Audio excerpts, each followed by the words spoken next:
Hello दोस्तों, नमस्कार। तो पजल सीरीज में आगे चलते हैं। राधे राधे, है ना। और जो देख रहे हैं वो सब्सक्राइब कर लेना। चलो भैया, ये क्वेश्चन है, मॉडरेट लेवल का सवाल है। अगर आप एक्टिवली इसमें करोगे इसको, जल्दी भी हो जाएगा। नहीं करोगे एक्टिवली तो टाइम भी लग जाएगा। मॉडरेट लेवल का सवाल है। वेरिएबल इसमें एज अ एज है, ईयर वेरिएबल है, सिटिंग अरेंजमेंट है, सबका फेसिंग इनसाइड है। पहले आप ट्राई करोगे, फिर मैं इसको एक्सप्लेन करूंगा। पॉज कर लीजिए, ट्राई करिए। पॉज करके ट्राई करना, और फिर अपने ट्राई करने के बाद एक्सप्लेनेशन देखना, ठीक है।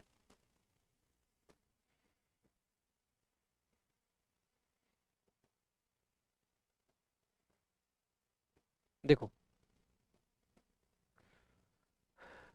क्या कहता है। सर्किल है, सर्किल में कितने लोग हैं? 8 लोग हैं, राइट। 2 3 4 5 6 7 8। सबका फेसिंग क्या इनसाइड है। हमने ये जरूर देखना चाहिए कि हम ऐसी कंडीशन से स्टार्ट करें जिससे थोड़ा सा डेफिनेट भी हो और साथ में कुछ ना कुछ कनेक्शन हो। ऐसा थोड़ा सा आप स्कैनिंग करोगे। 1987 में जिसका जन्म हुआ है वो थर्ड टू राइट ऑफ आई है, मतलब पर्सन है, पर्सन के साथ में एज जो ईयर है वो एज ए वेरिएबल है। तो ये कंडीशन है, इसके रेस्पेक्ट में आगे कनेक्ट करें तो पी से 1987, पी से कनेक्शन, ठीक है। तो आई से स्टार्ट कर सकते हो आप। आई से हमने स्टार्ट किया। आई की राइट में थर्ड वो होगा जिसका जन्म 1987 में हुआ है, ठीक है। एक बात समझना इस सवाल में, जो 1982 है, ये वाला जो पर्सन है ये सबसे एल्डेस्ट होगा। क्यों? ये सबसे पहले जन्म जिसका हुआ है वो सबसे बड़ा हो गया। और जो 1998 है ये सबसे यंगेस्ट होगा, सबसे बाद में जन्म हुआ, सबसे छोटा। ऐसी ना। ओनली 1% बिटवीन पी एंड 1987 तो पी यहाँ भी हो सकता है, पी एक छोड़कर और इधर छोड़कर एक यहाँ भी हो सकता है। नहीं पता है, कोई बात नहीं। जल्दबाजी मत किया करो, थोड़ा देख ले। L third to the right of M. M का क्या है? 1985। मतलब एम ये नहीं हो सकता। एम पी का पड़ोसी भी नहीं है, कोई बात नहीं। एम के राइट में क्या है? एल थर्ड है, ठीक बात है। के और ओ क्या इमीडिएट नेबर्स नहीं है? पी के।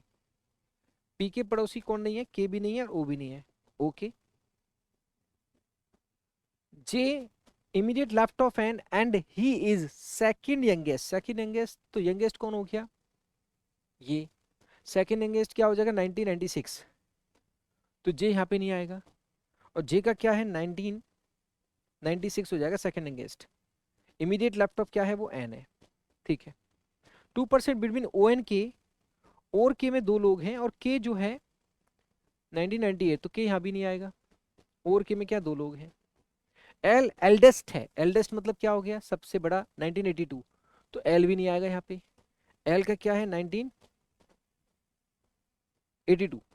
और एन और उसमें क्या 9 साल का डिफरेंस है, तो एन का क्या आ जाएगा? 82 सबसे छोटा है तो 9 साल डिफरेंस बना के आ गया 1991। तो एन भी यहाँ पे नहीं आएगा।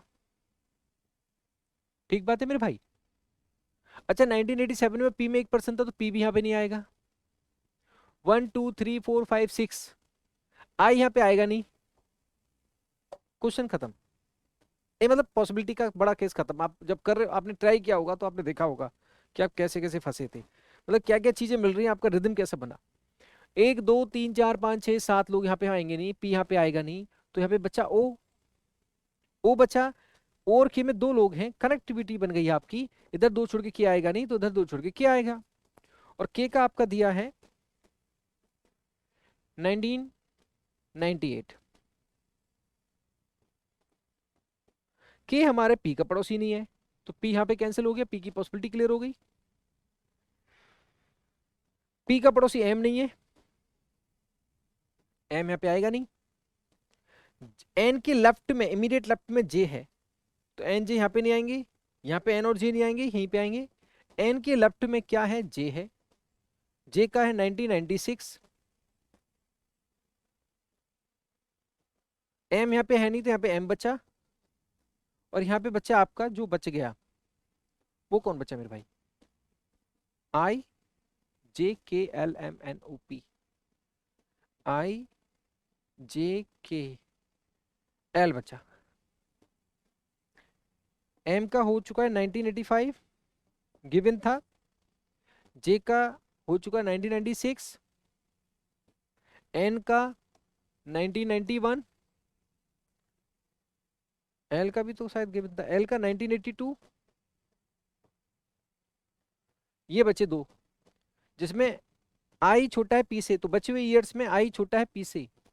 कौन कौन सी ईयर बचे आपके पास?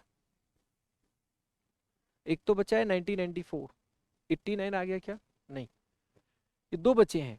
तो ये छोटा है 1989, ना ना, सॉरी सॉरी सॉरी, आई यंगर है ना पी से, तो यंगर कौन होगा? जिसका जन्म बाद में हुआ है। देखो गलती मत करना, आपसे शायद हो सकता है गलती हुई हो तो जवाब यंगर है, यंगर मतलब आई का जन्म बाद में हुआ, तभी तो यंगर है।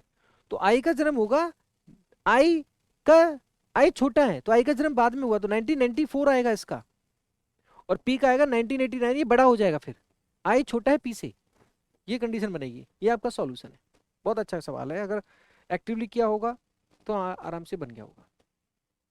ठीक है मेरे दोस्त, अगला सवाल देखो।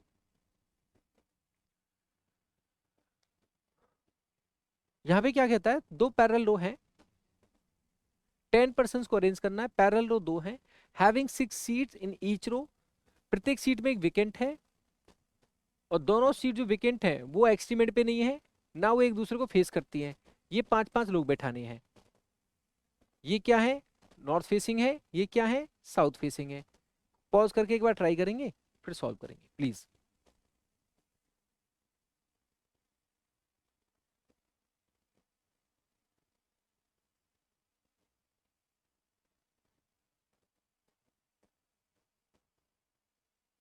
आ जाओ। हमारे पास दो पैरेलल रो है,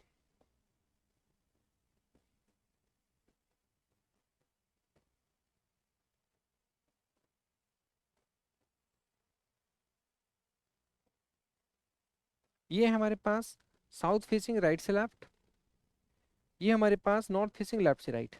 एक बार मेंशन कर लो, ये हमारा फेसिंग साउथ है तो क्या हो जाएगा, A B C D and E. ये हमारा क्या है, P Q R S and T. ठीक है हमारे भाई। अब देखो, D faces Q, D faces Q and none of them sit at the extreme end, B immediate neighbour of A two seat between A and the immediate right of सी।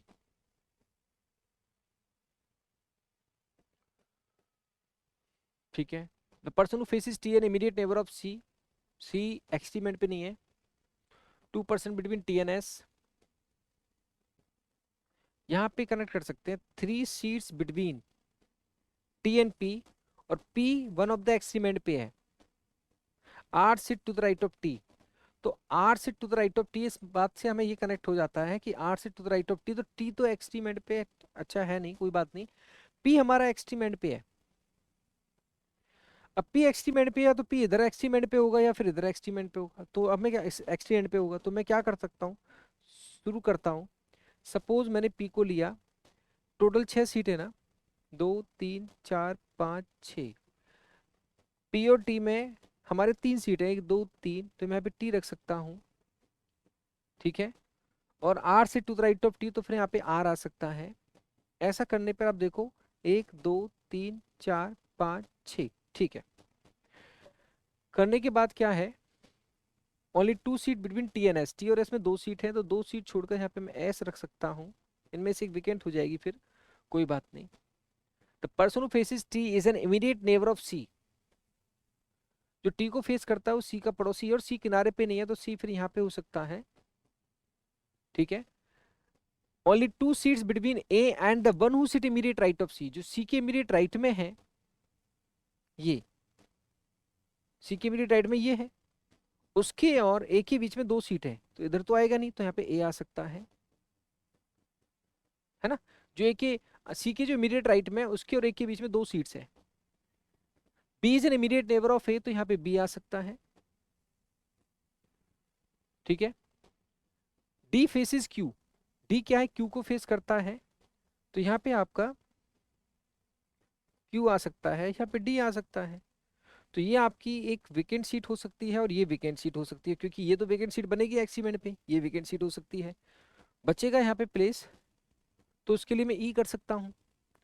अब देखो जरा कोई कंडीशन कैंसिल तो नहीं हुई, सारी चीजें आ गई। डी फेसिस क्यू है, हाँ जी। दोनों के दोनों किनारे पे नहीं है, हाँ जी। बी इमीडिएट नेबर है एक का, हाँ जी। Two seat between A and the immediate right of C, yes. Person who faces T is immediate neighbour of C, yes. C किनारे पे नहीं है, two seat between T N S है, three seat between T and P है। और ये आपका solution बन गया, ये आपकी वेकेंट सीट है, वेकेंट। और ये भी आपकी क्या वेकेंट सीट है। लेकिन दूसरा केस जो हमें मैंने चेक नहीं किया है, एक बार स्मार्टली मैं चला चेक करा देता हूँ आपको, छोटे से पार्ट पे ही। फॉर एग्जाम्पल मैं अगर क्या करता, पी किनारे पे था और मैं यहाँ पे पी ले लेता, फॉर एग्जाम्पल तो एक दो तीन छोड़कर मैं यहाँ पे टी करता और यहाँ पे छठवीं सीट हो जाती, कोई बात नहीं। अब एक दो तीन चार पाँच छ, और टी के सामने जो है उसका पड़ोसी सी यहाँ होता नहीं, सी यहाँ पे होता, सी के जो इमीडिएट राइट में है उसके दो छोड़कर यहाँ पे ए हो जाता। ए का पड़ोसी क्या था, बी था। डी हमारा किनारे पे है नहीं, डी यहाँ भी नहीं है, डी वहां भी नहीं है, तो इन दोनों में से कोई हमारा डी होता, और इन दोनों में से कोई हमारा क्या विकेंट भी है। अब इन दोनों में से हमारा एक डी होता, इन दोनों में से एक विकेंट होता,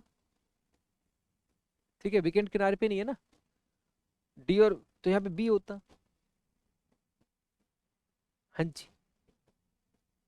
और डी फेसिस क्या है, क्यू है, तो डी यहाँ पे नहीं होता, डी यहाँ पे होता, डी फेसिस क्या आ जाता हमारा, क्यू आ जाता, और यहाँ पे ये विकेंट हो जाता, यहाँ पे ई हो जाता। चलो ठीक है, ऐसा करने के बाद, ऐसा करने के बाद फिर आपका पर्सन टी, ठीक है, two seat between T N S, दो छोड़ के यहाँ पे एस आ जाता, तो ये विकेंट हो जाता फिर। और क्या, ये विकेंट होता तो हमारा यहाँ पे क्या बनता, P Q R S R बनता, और आर जो है यहाँ पे गड़बड़ हो जाती क्योंकि टी के राइट में आर होना चाहिए था, लास्ट कंडीशन ये, तो ये पॉसिबिलिटी गलत हो जाती, तो ये आपका बिल्कुल सही था। ठीक है मेरे भाई, तो इस तरह से हम चीज़ें काम करते जाएंगे और आगे बढ़ते जाएंगे। आप प्रयास करते रहिए, खुश रहिए और खूब मेहनत करिए। Thank you so much, Radhe Radhe, God bless you.